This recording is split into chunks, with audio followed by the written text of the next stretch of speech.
नंद नंदनांघ्रि युगल ध्यानावधानार्थियों, श्री श्री प्रियालाल के प्रेम पिपासु भगवत भक्तजन सभी को नमस्कार, सभी को श्री राधे राधे। आज के प्रश्नों की श्रृंखला प्रारंभ करते हैं। सुनीता यादव जी हैं, वे प्रश्न करती हैं, यदि हमसे पूर्व में गलतियां हो गई हों और भयानक अपराध हुए हों, किंतु अब हम उन गलतियों, उन अपराधों, दोषों के लिए महसूस करते हों हृदय में और प्रभु का नाम जप करें, तो क्या ये गलत होगा? देखिए सुनीता यादव जी, बहन अथवा माता जी हैं, कोई भी हैं, वे ये बिल्कुल भी अपने हृदय से मलाल निकाल दें, ये दुख निकाल दें, ये आत्मग्लानि ना करें।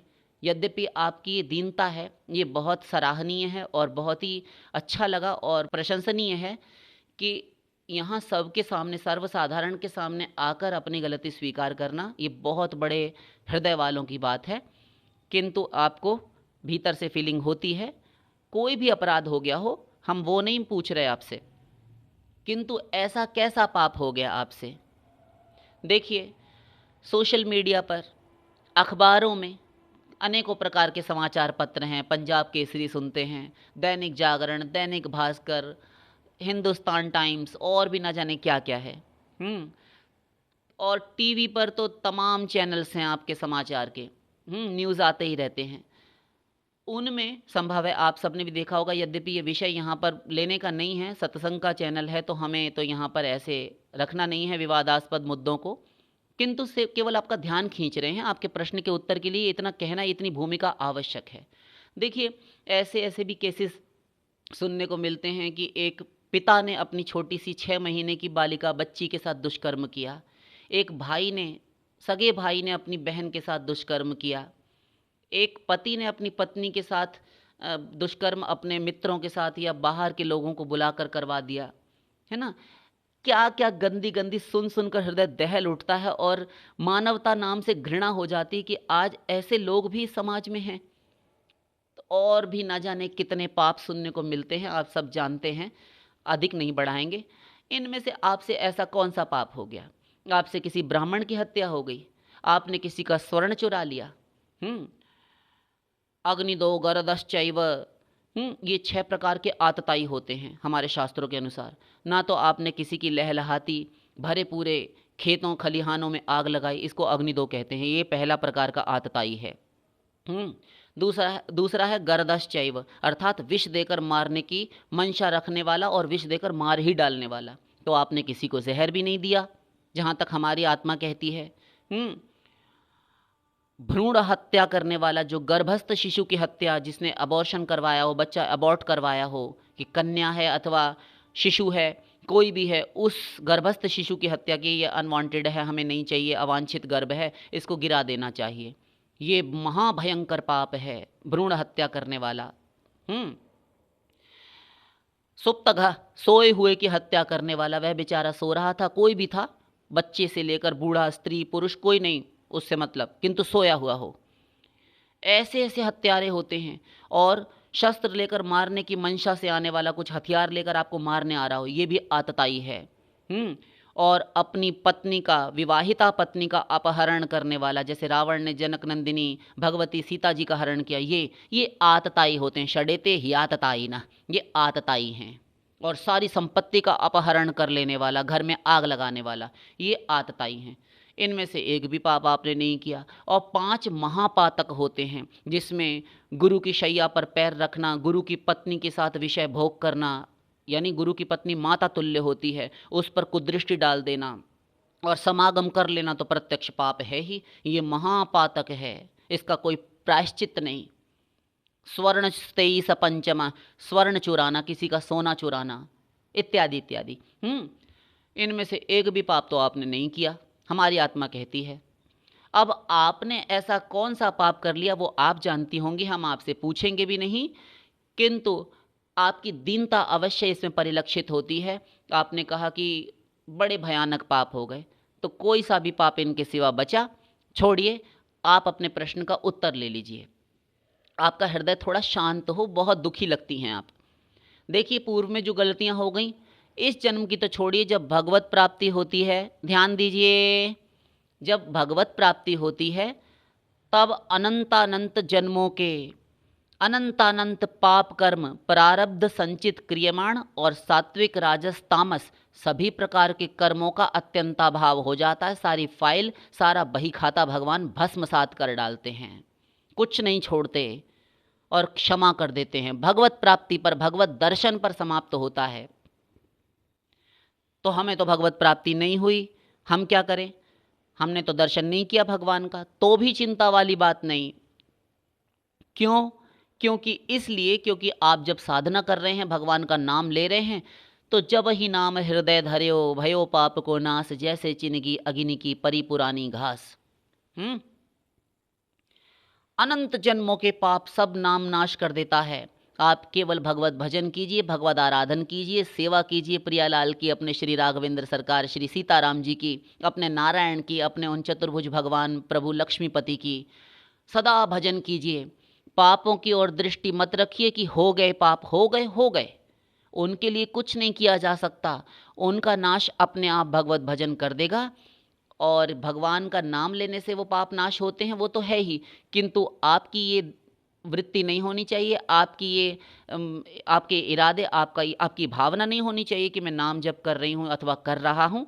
आपके सिवा जो भी भगवत भक्त हों, जिनसे भी अपराध हुए हों, गलती हुई हों, वे ये ना मान कर बैठ जाएं कि नहीं, हमसे तो बहुत बड़े पापात्मा हैं, हमसे बड़े पाप हो गए, हम तो महाव्यभिचारी, कुविचारी, अनाचारी, पापाचारी, भ्रष्टाचारी, है ना, दुराचारी।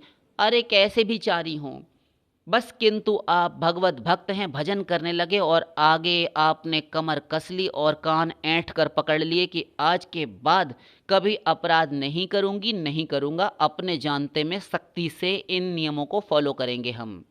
बस हो गया, सोचिए ही मत, सारे अपराध भगवान क्षमा कर देते हैं। जो सभीत आवे सरनाई, रखी हूँ ताही प्राण की नाई। जो डर कर भी मेरी शरण में आ गया, उसको प्राणों के समान रखता हूं मैं। शरण गए प्रभु ताहु न त्यागा, विश्वद्रोह कृत अघज ही लागा। सारे संसार की खिलाफत, विद्रोह करने का पाप भी जिसके सिर पर है, भगवान ने शरण में आने पर उसका भी त्याग नहीं किया। कोटि विप्र बद लाग ही जाहु, शरण गए तजहू नहीं ताहू। जिसको करोड़ों ब्राह्मणों की ब्रह्म हत्याएं लगी हों, एक ब्राह्मण की हत्या का प्रायश्चित सुनेंगे तो आपकी रूह कांप उठेगी। हमारे शास्त्रों के अनुसार आपसे यदि एक ब्राह्मण की हत्या हुई है, तब आप अपनी एक चिता बनाएं, कंडों उपलों की, गाय के गोबर से जो उपले कंडे बनते हैं ना, आप क्या बोलते हैं उनको? कोई छाणे बोलता है, कोई, हमारे यहाँ तो कंडे बोले जाते हैं, है ना। तो उनकी चिता बनाए, लकड़ियां भी रखे और उसमें जीवित प्रवेश कर जाए, तब एक ब्राह्मण की हत्या धुलती है। और यदि ना मरना चाहे तो तब फिर एक मुंड नृकपाल, यानी जो खोपड़ी होती है ना, स्कल होता है, उसको एक बांस के अंदर रखकर उस पर एक वस्त्र बांधे और सारी दिशाओं में, 10 दिशाओं में भ्रमण करता रहे और सब घरों में जा जाकर ये कहता रहे, मैं ब्रह्मघाती हूँ, मैंने ब्राह्मण का वध किया है, मैंने ब्राह्मण की हत्या की है, मैं ब्रह्मघाती हूँ, मैंने ब्राह्मण की हत्या की है। यह कहता रहे और इस प्रकार जीवन गुजारा करता रहे और नगर की सीमा पर जाकर, ग्राम से, गांव से, शहर से बाहर जाकर रहे, जीवन भर चलता रहे। ये प्रायश्चित है। और कोटि विप्रवध, भगवान कह रहे हैं करोड़ों वध ब्राह्मणों के कर दिए हों तो भी क्षमा हो जाएंगे, मेरी शरण में आ जाए। आपने कौन सा ऐसा पाप कर दिया, अब आप बताइए सुनीता यादव जी या कोई भी भाई बहन? तो कोई अपराध नहीं है, भगवान सब क्षमा कर देंगे। आशा करते हैं आपको समझ में आ गया होगा। और नाम जब कभी मत छोड़िए, भगवत भजन कीजिए सदा। अब आप केवल भजन में मन लगाइए, अपना पापों के विषय में मत सोचिए, पाप सब नाश कर देगा, धो बहाएगा। क्योंकि भक्ति महादेवी क्लेशग्नि शुभदा, श्री कृष्णा कर्षिणी, मोक्ष लघुता कृता, ऐसी हैं, सब कुछ मिल जाएगा। बिल्कुल टेंशन हटा दीजिए। ये हम मुँह देखी बात नहीं कह रहे कि आपको केवल ढाढ़स संबल देने के लिए कह रहे हो, मन रखने के लिए, शास्त्रीय प्रमाण दे दिए हैं। आगे चलिए, अगला प्रश्न लेते हैं। ये भाई हैं, ये पूछते हैं कि अगर कोई इंसान सब कुछ छोड़कर संन्यास ले ले या संत बन जाए तो क्या उसको कोई पाप लगेगा? क्योंकि उसमें माता पिता की बिल्कुल भी इच्छा नहीं थी कि संन्यास वह ले। उनका कहने का अर्थ ये है। तो देखिए, आपने अपने ही प्रश्न को अपने ही प्रश्न से काटा है। कैसे? कि यदि संत बन जाए, संन्यास ले ले, तो संत बनने के लिए सन्यास लेने की आवश्यकता होती है। आपने कौन से शास्त्र में पढ़ा, आपको कौन से संत ने, महापुरुष ने, कौन से महात्मा जी, बाबा जी ने बताया, ये बताइए पहले हमें। हम आपसे प्रश्न कर रहे हैं। भक्तों की अधिकांश सूची उठाकर देखेंगे तो उस सूची में अधिकांश भक्त आपको ऐसे ही मिलेंगे जो गृहस्थी थे, गृहस्थ में थे, गृहस्थाश्रमी थे। तुकाराम जी ले लीजिए, और भी भगवत भक्त हुए हैं, अंबार है, सब गृहस्थी हुए हैं। सन्यासी कितने होते हैं? और सन्यासी होने का अर्थ ये बिल्कुल नहीं होता कि सन्यासी है तो वह भगवत भक्त हो गई। कई सन्यासी होकर सन्यासी ही रह जाते हैं, किंतु उससे भगवत प्राप्ति नहीं होती। अब आप अपने प्रश्न का विशेष रूप से उत्तर ले लीजिए, जो भी हैं। देखिए, इंसान सब कुछ छोड़कर सन्यास ले ले तो क्या उसको पाप लगेगा? क्योंकि माता पिता उसके खिलाफ थे। तो बीच वाले का तो उत्तर दे दिया कि संत होने का अर्थ ये नहीं है कतई कि उसके लिए सन्यास लेना आवश्यक ही है, घर छोड़ना आवश्यक ही है। शादी ब्याह ना करने से ही भगवान मिलेंगे। यदि शादी ब्याह, विवाह इत्यादि न करने से, गृहस्थ धर्म में न रहने से ही भगवत प्राप्ति होनी होती, तब तो सारे नपुंसक और किन्नर तर गए होते। इनका तो कोई विवाह नहीं होता, ये तो स्त्री संसर्ग करते ही नहीं, ये तो संतान उत्पत्ति करते ही नहीं, संतति को जन्म ही नहीं दे पाते, क्योंकि इनको प्रकृति ने दंड दिया है। वे तो विवश हैं बेचारे, क्या करें तब फिर।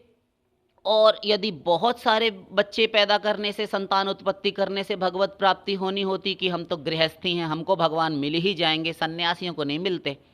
यदि कोई ऐसा कहें तो ऐसा भी महानुभाव कहने वाले गलत हैं, क्योंकि जो यदि ऐसा समझते हैं कि भगवत प्राप्ति गृहस्थी में रहकर ही हो सकती है, तब भी गलत है। क्योंकि शेर, चीते, कुत्ते, बिल्ली, इनके तो कई कई बच्चे होते हैं, कितनों को भगवत प्राप्ति हुई है। हमने पढ़ा था बचपन में, अपनी साइंस में और अपनी बायोग्राफी में भी पढ़ा था जब लगी थी। तो एक जो मधुमक्खी है, जो रानी मक्खी होती है छत्ते के अंदर, तो उसमें वह 50,000 से 50 लाख तक अंडे देती है। एक नर होता है, एक मादा होती है। बाकी जो बाहर मधुमक्खियाँ होती हैं ना, जो आप शहद निकालने जाते हैं, आपको नीला पीला काला कर देती हैं और सुझा देती हैं, है ना। तो जो खरबूजे जैसा मुंह होता है वो कद्दू जैसा बना देती हैं। तो ऐसी जो मधुमक्खियाँ होती हैं, वे तो उनकी संतति होती हैं। इन सब मधुमक्खियों को जो बाहर काम करती हैं, कार्य करता हैं, इन सबको तो वो भीतर वाले नर और मादा जन्म देते हैं। तो ये 50 लाख तक अंडे देती हैं। और भी अन्य अन्य जीव जंतु हैं जो कि एक एक बार में बहुत बहुत अंडे देते हैं, कई कई बच्चे जन्म देते हैं। तो फिर इनको भगवत प्राप्ति हो जानी चाहिए थी। ये तो कहते कि हमको तो फ्री में भगवत प्राप्ति कराई जाए बिना साधना के, क्योंकि हम इतने सारे संतान उत्पन्न करके रख देते हैं एक बार में। तो ऐसा नहीं होता। तो इन सब से कुछ होना जाना नहीं है। सन्यास लेने अथवा ना लेने से भगवान मिल जाएंगे, ऐसा कुछ नहीं है। अब आप अपने प्रश्न का उत्तर ले लीजिए कि यदि सन्यास ले लिया हो माता पिता के खिलाफ जाकर, तब क्या उसको पाप लगेगा? देखिए, यदि माता पिता के खिलाफ जाकर सन्यास लिया है और आपका लक्ष्य यदि उच्च श्रेणी का है, आपने लोक कल्याण के उद्देश्य से लिया है सन्यास, तब तो कोई पाप नहीं है। किंतु सन्यास में एक नियम ये है कि माता की आवश्यकता सन्यासी के लिए भी आवश्यक है, उनकी आज्ञा की आवश्यकता है। देखिए, बड़े बड़े सन्यासी हुए हैं, शंकराचार्य जी हुए। उनकी माता जो थी ना, कालाड़ी ग्राम में, केरला में, साउथ इंडिया में, वहाँ का उनका जन्म था, शरीर का जन्म। तो जब वे सन्यास लेने के लिए पीछे लगने लगे तो 8 वर्ष की उम्र में, तभी उनकी माता मना कर रही थी कि पिता तो है नहीं, तुम भी सन्यास ले लोगे तो हम किसके सहारे रहेंगी? अजी ये भी कोई बात है, हम तुमको सन्यास नहीं लेने देंगी। तो शंकराचार्य जी ने छल से, वो एक माया से एक नकली मगरमच्छ बनाया, इत्यादि इत्यादि। वो आप उनकी बायोग्राफी में पढ़ लीजिए, फिर किसी दिन कह देंगे। तो इस प्रकार से बड़ी मुश्किल से माता राजी हो गई, ठीक है, तब उन्होंने सन्यास लिया, क्योंकि माता की आज्ञा के बिना सन्यास नहीं लिया जा सकता। गौरांग महाप्रभु वे भी सन्यासी हुए, प्रिया जी को छोड़ दिया मजबूरन, 23 वर्ष की अल्पायु में ही उन्होंने सन्यास ले लिया, किंतु संसार के कल्याण के लिए लिया था सन्यास। ये साधु संत महात्मा होते हैं ना, ये विवाह शादी नहीं करते, तो संसारिक लोगों के लिए नहीं करते कई बार। तो उन्होंने भी माता की आज्ञा ली, तो ये आवश्यक होता है। और यदि ये राजी ना हो तब देखना चाहिए। और दूसरा ये है कि देखिए, 2 प्रकार का सन्यास होता है। कौन कौन सा? एक तो सन्यास होता है, एक क्रमानुसार चलता है। कैसे? देखिए, आप जब जन्म लेकर संसार में आए तो प्रथम वर्ष से लेकर आप जब 5-6 वर्ष के हो गए तब आपको जनेऊ यज्ञोपवीत संस्कार आदि हो जाता था। तो ये होने के बाद आप दीक्षा लेते हैं और उसके बाद 25 वर्ष तक गुरुकुल में पढ़ने के लिए गए, वहाँ रहते हैं और आप ब्रह्मचर्य आश्रम में रहकर ब्रह्मचर्य व्रत का पालन करते हैं। ठीक। तो 25 वर्ष की आयु तक आपने ब्रह्मचर्य व्रत का पालन किया। तदुपरांत अब ब्रह्मचर्य भी 2 प्रकार का होता है। एक एक शब्द को ध्यान से सुनिए, हम डिटेल नहीं करेंगे। बोलिए। एक होता है ब्रह्मचर्य नैष्ठिक ब्रह्मचर्य, दूसरा होता है उपकुर्वाण। तो उपकुर्वाण होता है, पहले नैष्ठिक समझिए। नैष्ठिक में वह एक बार ब्रह्मचारी हुआ तो उसने सदा के लिए नियम ले लिया कि हम सदा के लिए ब्रह्मचारी रहेंगे, ब्रह्मचर्य व्रत का पालन करेंगे। जैसे श्री अंजनी नंदन हनुमंत लाल जी, जैसे श्री गौरांग महाप्रभु, जैसे हमारे श्री नित्यानंद महाप्रभु, जैसे ये आपके शंकराचार्य जी हैं, ये भी हो गए, ब्रह्मचारी रहते हैं। और एक हुए अपने गंगानंदन शांतनुनंदन, महाभारत के प्रसिद्ध वीर योद्धा श्री भीष्म पितामह, ये भी नैष्ठिक ब्रह्मचारी थे। सदा वंशहीन जीऊंगा, वंशहीन मरूंगा, संतति को जन्म नहीं दूंगा, स्त्री संग्रह दार परिग्रह नहीं करूंगा, विवाह नहीं करूंगा, स्त्री का शरीर कभी भी स्पर्श नहीं करेंगे। ये हुआ। तो ये होते हैं नैष्ठिक यानी निष्ठापूर्वक ब्रह्मचर्य व्रत का पालन करने वाले। ठीक है, समझ गए, आगे बोलिए। दूसरा होता है उपकुर्वाण। उपकुर्वाण का अर्थ होता है 25 वर्ष तक अभी आप रहे थे ना गुरुकुल में, तो 25 वर्ष तक रहने के बाद अब गुरु यदि आप युवा हो गए और विवाह की आपकी आयु हो गई, तब आपके लिए मिलता है कि गुरु यदि स्वयं की इच्छा हो और गुरु पूछते हैं कि अब बेटा तुम बताओ, तुमने 25 वर्ष बड़ा ही कठोरता से कड़ाई से पालन किया ब्रह्मचर्य व्रत का, अब तुम बताओ कि तुम विवाह करना चाहते हो, शादी ब्याह इत्यादि, अथवा नहीं। और उस समय आप यदि कहते हैं, कोई भी कहता है ब्रह्मचारी 25 वर्ष तक पालन करने के बाद गुरुदेव से कि नहीं गुरुदेव, अब हमें लगता है कि आवश्यकता है, हम अधिक काम वासना को नियंत्रित नहीं कर पाएंगे, रोक नहीं पाएंगे, आवश्यक है। उसके बाद हमें भले ही वैराग्य हो जाए 1-2 साल में, सदा जीवन भर स्त्री से ना लगे रहें, कोई बात नहीं, किंतु अभी हमको आवश्यकता लगती है, बहुत हो गया, अब हम इससे अधिक अपने पर इख्तियार नियम में नहीं रख सकते, कंट्रोल नहीं कर सकते, तब फिर विवाह करना है, उसके लिए यही विधि है। तो फिर वह कर सकता है, गृहस्थ धर्म में जा सकता है, इसको कहते हैं उपकुर्वाण।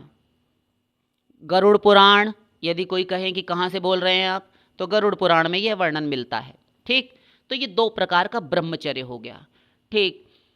और इसके बाद तो वो तो सहज ही ब्रह्मचारी रहा, आगे संन्यास आश्रम में वह जा सकता है क्योंकि वैराग्य हो गया, किंतु 25 वर्ष ब्रह्मचर्य, अब उपकुर्वाण बनकर 25 वर्ष गृहस्थी बना और गृहस्थ धर्म का पालन किया, तो 1-2 साल में उसकी संतति हो गई, संतान जन्म ली, और उसके बाद वह 24-25 वर्ष की संतान हो गई, तब तक वह 50 वर्ष का हो गया। अब 50वें वर्ष में घर का त्याग करना लिखा ही लिखा है, छोड़ना ही पड़ेगा तुमको। तो फिर क्या करें, हम 50 साल के अधेड़ हो गए, हाँ तो घर में क्या काम, तुम्हारे बच्चे बड़े हो गए, शादी ब्याह हो गई, अब तुम क्या दादा दादी बनने के चक्कर में पड़े। अजी दादा परदादा बन जाते तो अच्छा होता, और थोड़ा सा नाती पोते भी देख लेते। ये बकवास घपड़ सपड़ नहीं चलेगी, शास्त्र का नियम है, चलो घर से निकलो, दोनों बूढ़ा बूढ़ी, शर्म नहीं आती तुमको, घर के अंदर रुके हुए अभी भी, तो बाहर जाओ। ठीक है, जा रहे हैं। तो गए, अभी 50 वर्ष के हो गए तो वानप्रस्थ कहलाएगा, वानप्रस्थ। ठीक है, चले गए, तो 50 वर्ष में वानप्रस्थ लिया, तो वानप्रस्थ में रहकर 75वें वर्ष तक 25 वर्ष आप रहे। ये पहले होता था, पति पत्नी दोनों चले जाते थे, वानप्रस्थ ले लिया। बच्चे बड़े हो गए, अब क्या तुम्हारे बाप थोड़ी ही बनेंगे वो कि अब हम इतने बड़े हो गए तो बच्चे और थोड़े बड़े हो जाएं, नहीं, जाओ घर छोड़ दो, अब भजन करो अपना कल्याण के लिए। ये सब घर गृहस्थी तुमने कर ली, तुम्हारी अतृप्त वासनाओं की पूर्ति के लिए तुम्हें क्षणिक आंशिक छूट दी गई थी, अब तुम ये सोचो कि तुम बढ़ाते जाओ, जिमी प्रतिलाभ लोभ अधिकाई, लाभ बढ़ रहा है तो लोभ बढ़ रहा है, ऐसे नहीं होता, छोड़ो वरना मर जाओगे तुम। ऐसे अनंत बेटा नाती पोते सब तुम बना चुके अनंत जन्मों में। ठीक। तो 75वें वर्ष तक दोनों बूढ़ा बूढ़ी रहे। अब वहाँ पर फिर गुरुजी आए 75वें वर्ष में। ये गुरुजी बड़ी जान खाते हैं, क्या चक्कर है। तो गुरुजी ने कहा, हाँ तुम कौन हो?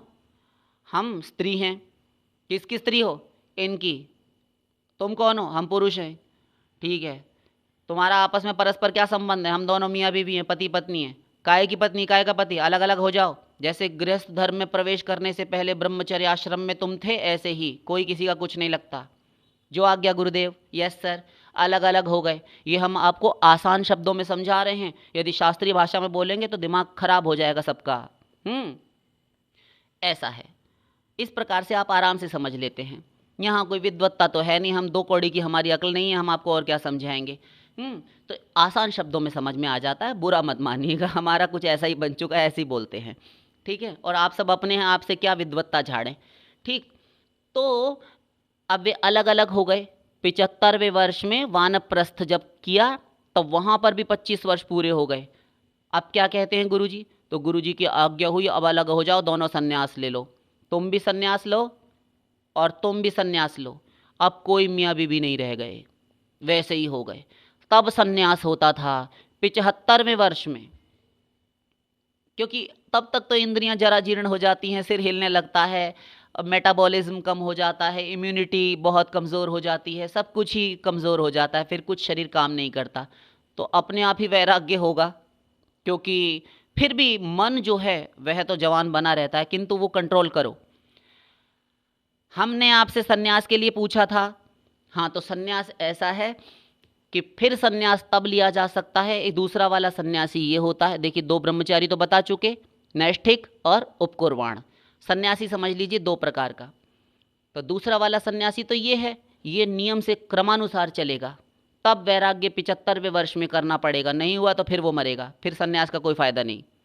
किंतु एक सन्यासी ऐसा भी होता है कि जो बाल्यकाल में ही अदम्य प्रबल उत्कंठा भगवत प्राप्ति की, अपना कल्याण कार्य जो संपादन करने के लिए आए थे, मनुष्य शरीर दिया है, इतना तत्व ज्ञान बैठ गया हृदय में, मन मस्तिष्क में कि अब कल्याण करके ही मानूंगा, तभी दम लूंगा, मुझे संसार का सुख नहीं चाहिए, मुझे भगवान की प्राप्ति करनी ही करनी है। तब वह लग जाए। मीरा जी हुई, सूरदास जी हुए, ध्रुव हुए, प्रहलाद हुए, ये सारे भगवत भक्त छोटी छोटी आयु में ही निकल पड़ते हैं घर से। एकनाथ जी हुए, ये सब भक्त तो छोटी छोटी उम्र में जो होते हैं ना, ये इनका पूर्व जन्म का अभ्यास होता है, तो इनको सहज वैराग्य होता है।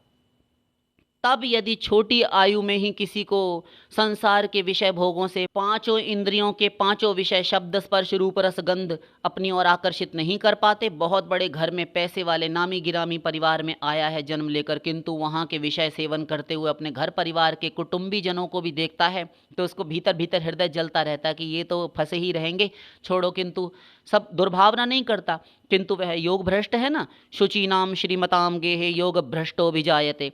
तब वह इतना वैराग्यवान होता है कि सुंदर सुंदर गाड़ियां दरवाजे पर खड़ी हैं मेन डोर पर उसके, किंतु वह मेन गेट पर गाड़ियां देखकर, घर में साजो सामान और महंगे महंगे गैजेट्स, लग्जरीज लाइफ छोड़कर वह मीरा चल देती है। चुनरी के किए टूक, ओढ़ली नी लोई, मोती मूंगे उतार बनमाला पोई।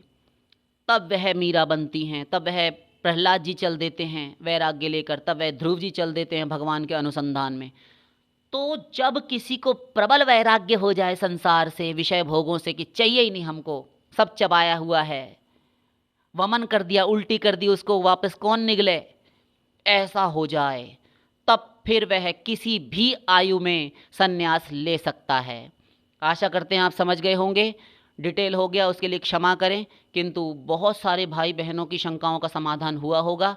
जो समझेंगे और जो आगे ऐसे प्लानिंग कर रहे होंगे तो वो सावधान हो जाएंगे। शास्त्रीय है, ऐसे सन्यास लेने की हिमाकत ना करें। आज से 5239 साल पहले अर्जुन को आपसे कहीं अधिक सुविधाएं प्राप्त थी सन्यास की। उस समय वन भी अच्छे खासे हुआ करते थे, तो खाद्य सामग्री, फल, कंदमूल इत्यादि भी वनों में मिल जाते थे। वे भी सन्यास लेने की ही संस्तुति कर रहे थे। प्रथम अध्याय गीता जी में पढ़ लीजिएगा। भगवान ने कहा नहीं, युद्ध कर, बकवास करता है, बक बक मत कर। तो भगवान ने नहीं कहा कि सन्यास लो, भगवान ने कहा ये तुम्हारा सहज कर्म है, इसको करो। तो भगवान सन्यास के लिए नहीं कहते। प्रबल वैराग्य हो जाए तब किसी भी आयु में ले सकते हैं संन्यास, और यदि वैराग्य नहीं हुआ तब आपको कम से कम 75 वर्ष का इंतजार करना चाहिए। तब तक भोग भुगाकर आपकी इंद्रियां शिथिल हो जाती हैं तो अपने आप ही वैराग्य हो जाएगा। फिर कौन सी बड़ी बात है, फिर कौन सा तीर मार लिया। तो आशा करते हैं समझ गए होंगे। शेष फिर